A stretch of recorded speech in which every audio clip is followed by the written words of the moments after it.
Hello students, I am here once again to discuss countering a stage fright with the topic, is a stage fright common? In the previous lecture, I analyzed a few points because this is very important to know about to improve yourself on the stage. So, I was talking about brain, mind, consciousness, unconsciousness, memory level, because how you memorize thing, that is also one of the important aspects of a stage performance. And this is the point where people get nervous. So, I was dealing that how we retrieve things from unconscious mind, but for that it is required, needed that how much we are alert. And again this varies from person to person. This is very common to everyone. So, between unconscious and conscious is a critical filter. As the child grows, these critical filters, also called as belief, start developing that chooses what information should go into unconscious mind. We do not see the world as it is. They see it through critical filters, and these filters or beliefs can also be self-limiting, that does not allow use of full potential unconscious. We all have read, heard of, experienced placebo effect, and this is the part of neuro-linguistic programming also. Let us take an example of most common fear, that is of public speaking. There are people who are comfortable speaking in public. They look forward to it. On the other hand, there are people who are scared of public speaking. In both the cases, there is a program in unconscious. A program. What is the program? Processing the language.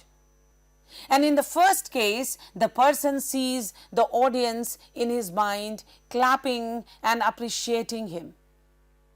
In the second case, he sees the audience laughing at him, criticizing him, or throwing tomatoes at him. So, see the difference. This is all point of view. In Hindi, it is called nazariya. And that person concerned may acquire this fear maybe from environment or from past experiences or during his upbringing.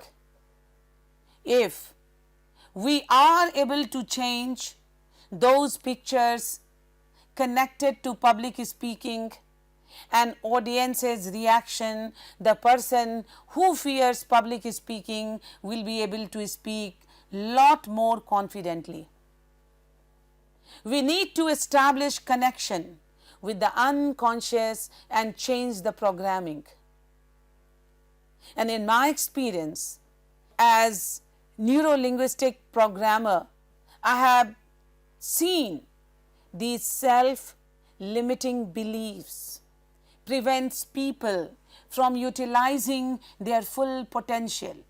Sometimes same is true for myself. See, in neuro-linguistic programming, we talk about belief. Belief that is already there in your mind and you are not ready to change it. Preoccupied notion. And based on that, you look at the world. Sometimes this is irrational also. So, being rational, you need to go for flexibility. And you need to change the pillars of your belief. So, stage fright is something that all of us have experienced sometime in our life. It is common as it totally depends on the person's ideas and is subjective from person to person. It is not a disorder, and it is completely normal even for the greatest actors on a stage. If you think in that way, see, your attitude will change or will improve. How you improve? Judgment. The first point is judgment. Basically, is because the individual is afraid that she is going to be judged by the audience, and a slight mistake by the person will invite the hatred or the dislike of the audience. No one wants to be shunned down, as humans are social beings and need to interact. The other point is lack of self-confidence. A person who lacks self-confidence plays a major role in a stage fright. The person may be an expert in the act they are going to perform, the talk they are going to deliver, but always doubts his or her abilities. Preparation. This also very important. See, fear is common, but how a person is preparing, that makes the distinction differences among each other. When a person is not fully prepared with what he or she is going to perform, for example, she has not by hearted the dialogues of some great personality. She is afraid that she is going to go blank there on a stage and grabbing everyone's attention, even if they were sleeping during the talk or during the act or during the performance. And as I told you in the first lecture of mine, that what is required to introspect yourself, whether you are extrovert or introvert.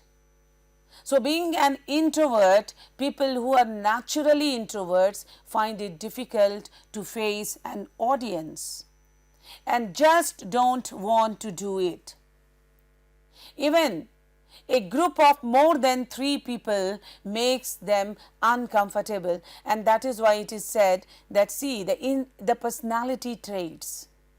What kind of personality trait you have that you need to identify to address the problem. Our mind works at a faster pace. What we perceive gets immediately recorded by it, captured by it. We cannot deceive or bluff our mind the way we deceive others.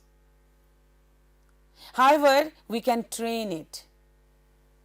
And the simple formula is our body reacts the way our mind directs. Our mind directs the way the thoughts get generated. Our thoughts get generated the way we perceive something. And for example, if you perceive a tree as a form of mountain, you have the same notion or the response with the other tree, or if you come across other tree. If you perceive yourself as an effective speaker, you become one and you act as one. This is, however, only the first and the most important step to overcome a stage fright, which is quite a natural feeling anyone can get affected with. What matters? It is your attitude. A propensity for a stage fright can indicate a variety of personality traits, and these range from perfectionism to social anxiety. People who need to be liked or who fear being vulnerable are likely to suffer performance anxiety. So, are those with low esteem a desire for control or a fear of failure or success? Anyone who performs on a public stage, from kids in the school to professional actors, is potentially at risk for stage fright. Hollywood lore is filled with tales of performers who have battled with his phobia, from Rod Stewart to Mel Gibson. And one of the most famous and best documented example is Carol Burnett, who is alleged to have thrown up nightly before each show. That is why this question is very important. Is stage fright common to everyone? You try to know about the personalities, how they faced it and how they try to overcome. And if you come across that this fear is common, I'm sure that you would be able to do something substantial for your personality. It can be extremely difficult for non-performers to fathom why anyone would choose a career or hobby that causes such obvious distress. If you suffer from a stage fright, you have probably dealt with endless questions from family and friends as to why you put yourself through the torment. And the answer is simple. Performing is in the blood, or you can say performance is the part of character, personality. Most performers cannot imagine not performing, as it is what they feel they were born to do. The love of the work is powerful enough to overcome the lack of stability, the endless rejections, and the early morning audition. Stage fright is just another obstacle that must be handled in the pursuit of the dream.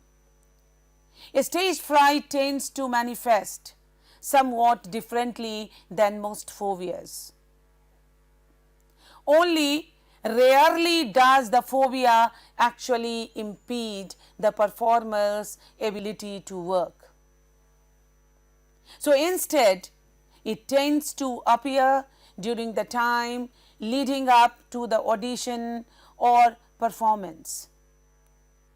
Although each person's reactions are unique. Fear is common, but reaction or response are unique.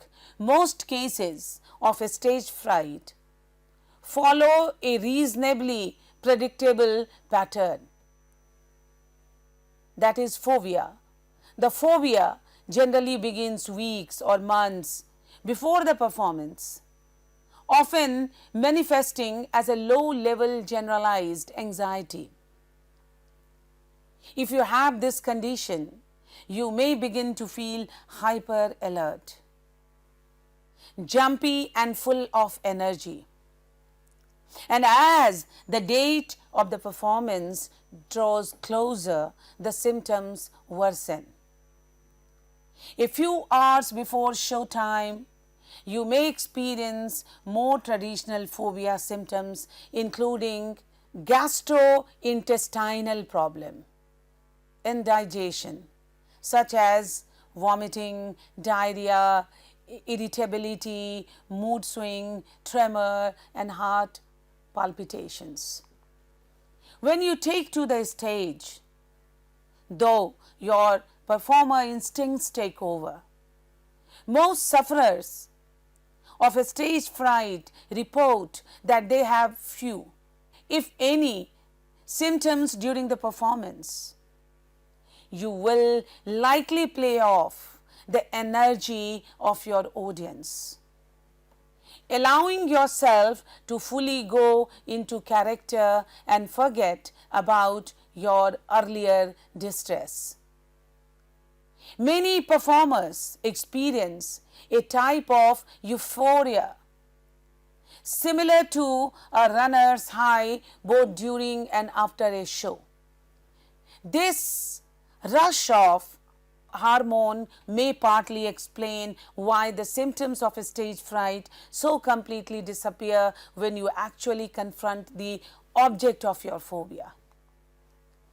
So, despite the fact that your performance may not be affected, it is important to find healthy ways of coping with a stage fright, looking at other, thinking it is common.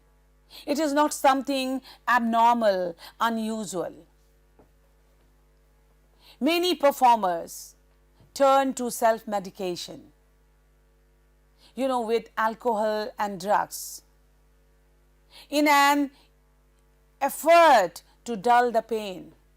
This is never a good choice for anyone because it can turn into a dangerous cycle and possible addiction for those who perform regularly. So, there are no medicines to treat a stage fright as such, and this is common to everyone. Even if there are, a person should focus on self-counseling rather than the intake of medicines.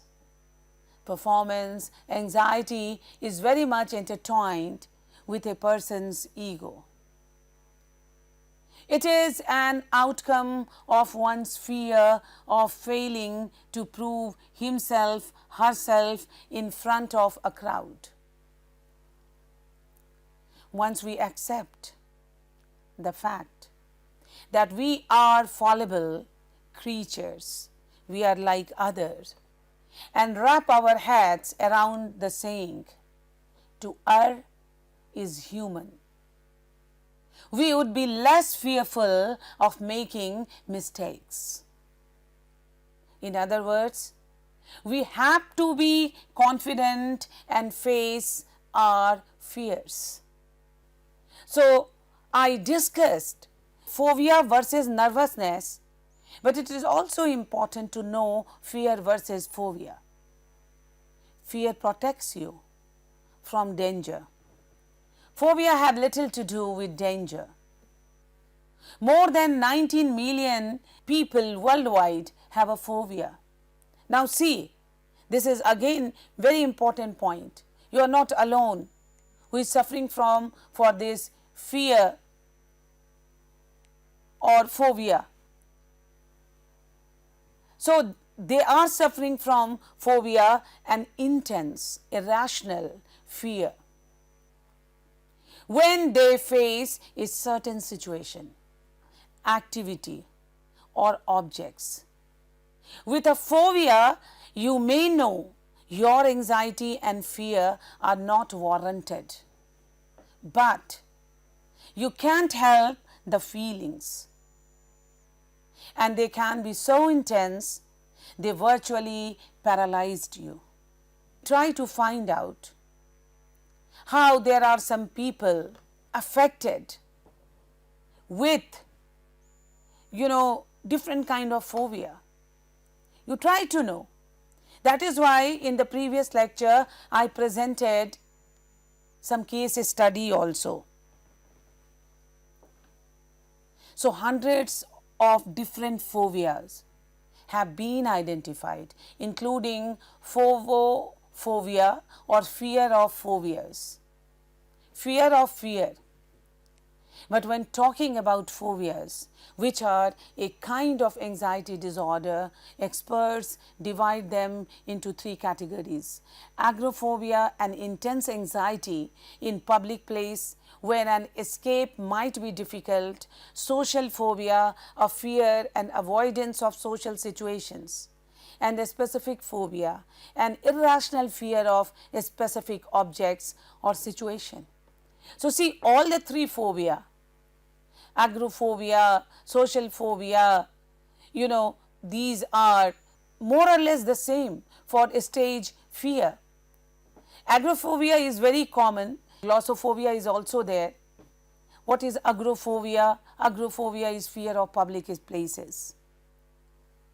And the agora was a market. I mean, this is the term coined by, the agora was a market and meeting place in ancient Greece. Someone with agoraphobia is afraid of being trapped in the public place, stampede that you can say, or a place like a bridge or a line at the bank. The actual fear is of not being able to escape if anxiety gets too high. Agoraphobia affects twice as many women as men. If left untreated, in extreme cases, it can lead to someone becoming housebound. Though I discuss social phobia, social anxiety, which is beyond being shy, but again it is very important to know in the present context. Someone with a social phobia is not just shy. That person feels extreme anxiety and fear about how they will perform in a social situation. Will their actions seem appropriate to others? Will others be able to tell they are anxious? Will the words be there when it's time to talk? Because untreated social phobia often leads to avoiding social contact.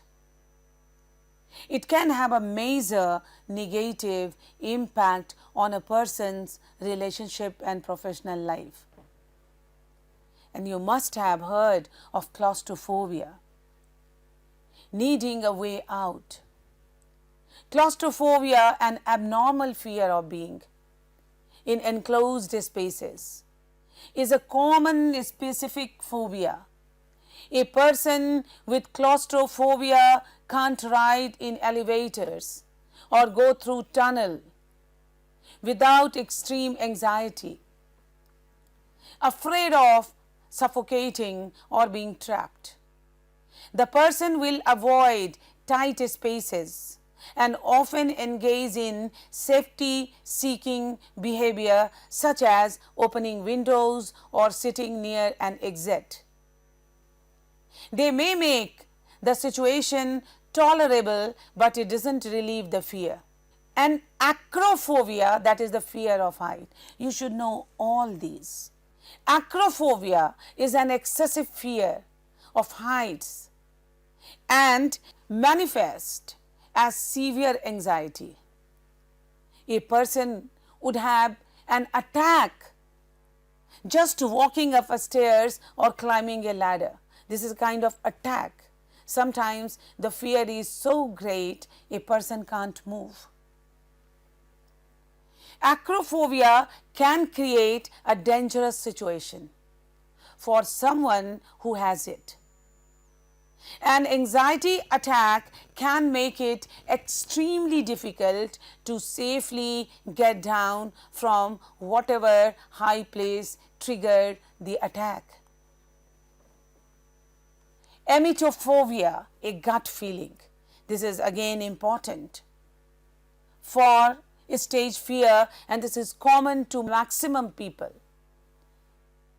Emetophobia is an unnatural fear of vomiting that typically starts early in life for some traumatic episode.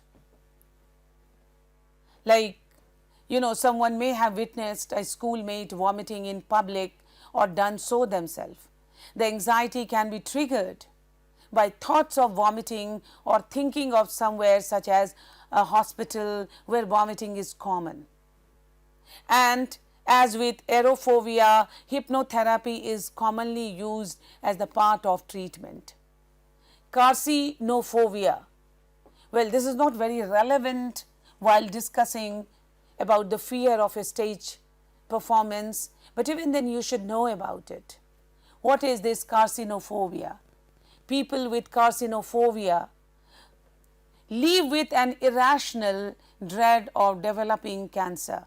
Every bodily discomfort becomes a sign for them that they have a malignant growth somewhere inside.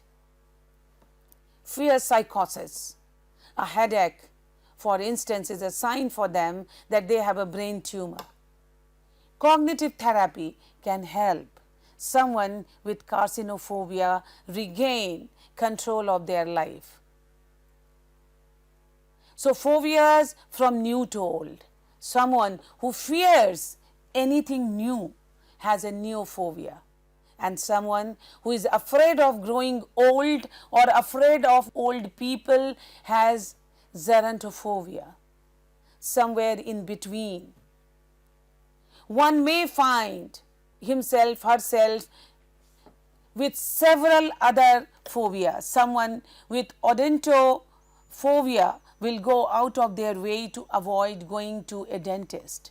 Alcoholics can be up to 10 minutes more likely to suffer from a phobia than those who are not alcoholic.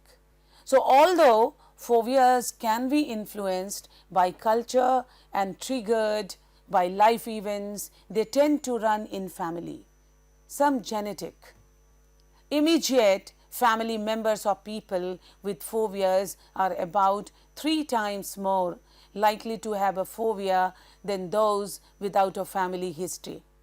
See, I have narrated all these points to convince you that if you have a stage fright, you are not the one.